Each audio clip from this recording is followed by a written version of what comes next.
Oh, hello, Milford. Hope everyone's doing okay. So, I don't know if you know, but in reception this week, it is Pet Week, one of my favourite weeks. And so I thought I would read you one of my favourite books about animals that some of you might have as pets, dogs. It's called The Great Dog Bottom Swap by Peter Bentley and Mei Matsuoka.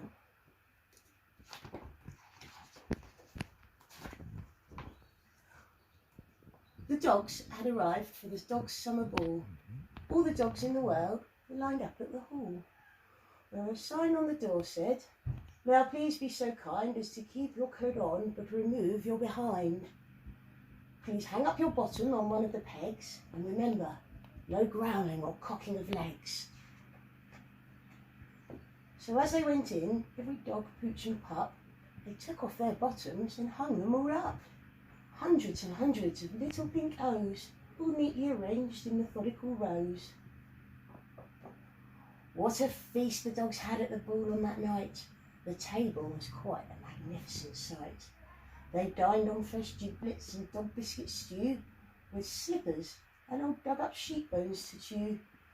Then doggy chalk ices all creamy and brown, and fresh puddle water to wash it all down. When the poodles had cleared all the food bowls away, it was time for some fun from the dogs' cabaret. The Peaks did a song in ridiculous hats, and a Labrador told a rude joke about cats. Then Coco the Conjurer got a huge laugh by pretending to saw a Dalmatian in half. "And now," Coco said to great whiffs of applause, "it's time for the dancing, so up on your paws." "Look at us," said an overexcited young hound as he whisked a fox terrier clear off the ground. "Watch out," cried a sensible boxer named Clive, as the hound and the terrier started to jive.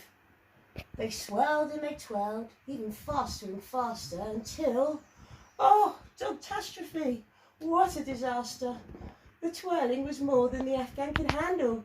He suddenly tripped and knocked over a candle, which fell on the curtains, which promptly caught fire, being old and quite cheap, sending flames even higher. Some dogs broke the rule that forbade hind leg cocking, but soon the fire spread with a speed that was shocking. "Don't panic," barked Clive in a great fit of passion.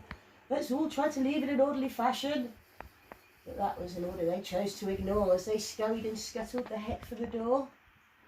As the last dog shot out of the hall with a bark, the lights all went boop, and the whole place went dark. "Wait a minute," said Clive to the panicking mutts. Our bottoms, we must save our butts." So into the cloakroom they bumbled and tumbled, and soon all the bottoms were hopelessly jumbled, as every dog grabbed the first bottom they saw and fled the great fire with a bum in their paw. Luckily, every dog got out alive, and no one was caught by the fire except Clive and some others whose tails had been singed all away, which is why all those dogs have no tails to this day.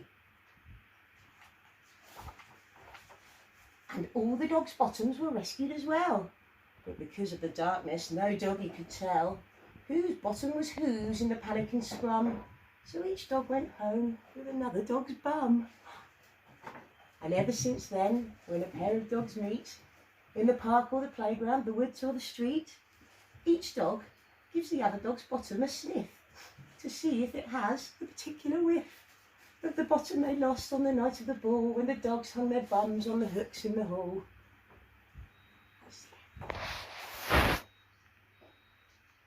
There you go. Good night, everyone.